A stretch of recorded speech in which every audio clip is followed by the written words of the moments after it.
Ajukan pertanyaan kalau ada. Silakan, Pak. Baik, terima kasih Yang Mulia. Untuk ahli ya, tadi menerangkan untuk pelaksanaan ekstrak mulai hari Senin ya, tanggal 23. Berapa hari dilakukan ekstrak itu?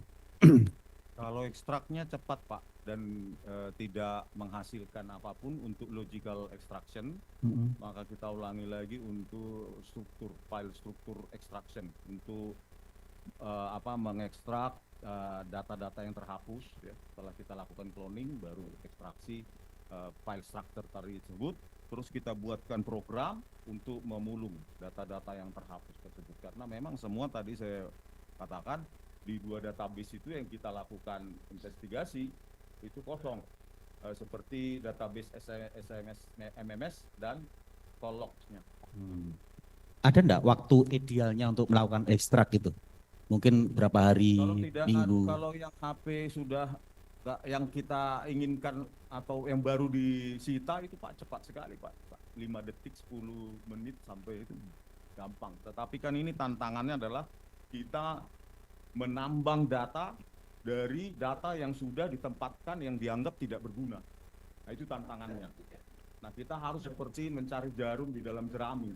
Makanya saya gunakan beberapa algoritma pencocokan string itu, karena stringnya heksadesimal yang merupakan data-data di dalam sampah digital itu direpresentasikan dalam string-string itu A, B, C, D, E, F terus 0 sampai 9. Nah, sequence inilah yang kita cari polanya menggunakan matching algorithm. Ini biasa dilakukan seperti ketika kita mendeteksi apakah ada spyware, apakah ada virus, apakah ada data yang lain gitu. Ini sama. Artinya kita membaca atau menganalisa pola dari tumpukan data yang dianggap tidak penting. Nah, ini hasilnya, Pak. Ini untuk kolok ya. Nah, ini ya karena ini HP saya bukan server Pak ya, jadi saya batasi. Nah, takutnya HP saya, laptop saya rusak Pak, banyak data penelitian di sini. Nah, ini hasilnya, dan untuk message-nya saya bisa apa?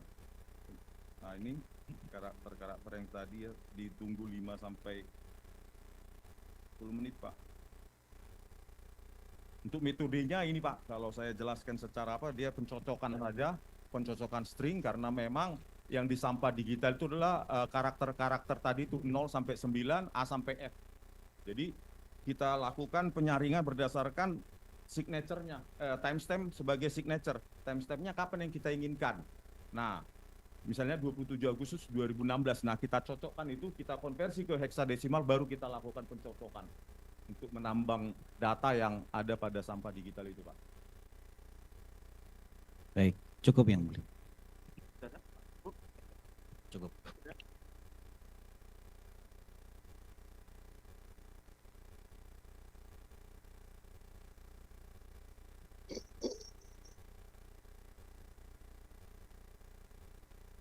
Ahli ya, itu kan tadi ahli menyatakan kalau handphonenya sudah lama, kalau baru cepat. Yang mau saya tanyakan, apakah di sistem pencarian ini tuh hanya nomor, misalnya handphone baru nih disita, ada kejadian disita, atau bisa nggak, misalnya saya nyimpennya namanya bapak ini gitu, keluarnya bapak ini tapi tidak nomor aja gitu.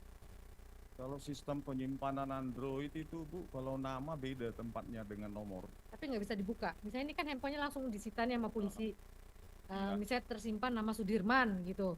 Keluar nggak atau cuma nomornya aja Tidak, kayak Bu. gini? Tidak.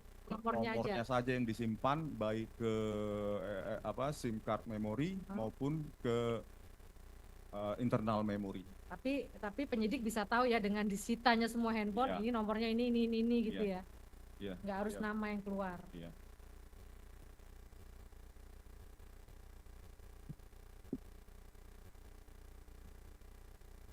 Baik, kalau cukup dari pemohon ya.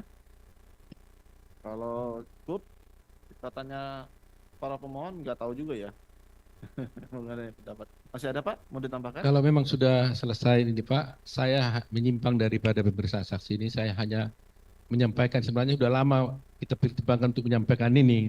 karena kita saling hormat menghormati antara penasihat hukum, jaksa dan majelis.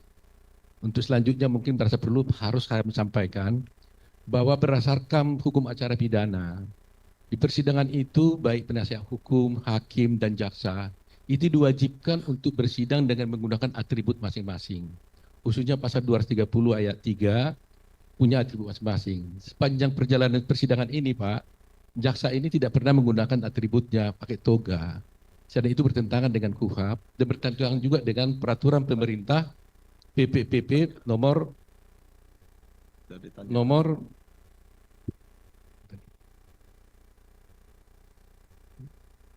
yang sudah diperbarui itu PP nomor 22 tahun 83 dan juga tahun 2015, di mana masing-masing itu kalau advokat pakai toga bla bla bla ada aturannya, majelis juga seperti itu. Jadi untuk supaya indah persidangan ini mungkin dalam waktu supaya Pak Jaksa juga menggunakan toga atribut supaya sesuai dengan undang-undang ini. Terima kasih. Baik. Pertanyaan Bapak itu sama dengan pertanyaan yang dilontarkan pada sidang PK Sakatatal kemarin. Yang memakai toga itu adalah yang wajib itu hakim sama penasihat hukum. Kalau jaksa itu, kalau dia wajib memakai toga itu untuk acara pemeriksaan pidana. Kalau ini kan acaranya bukan hanya pidana murni, tetapi kan mengikutnya ada diambil perdataan juga. Dia bisa dikatakan semi perdata. Namun keberatan Bapak akan kami catatkan di berita acara persidangan. Begitu tanggapan kami, Pak. Oke, cukup ya. Terima kasih yang mulia. Ya, makasih Pak. Baik, cukup. Kalau cukup kita tanda tangan berita acara novum dulu atau sumpah. Untuk Pak Rismon dulu, silakan maju ke depan Pak untuk tanda tangan. Ada pulpennya? Kalau nggak ada, kami sediakan pulpennya. Ada ini Pak. Silakan Pak. Di kolom.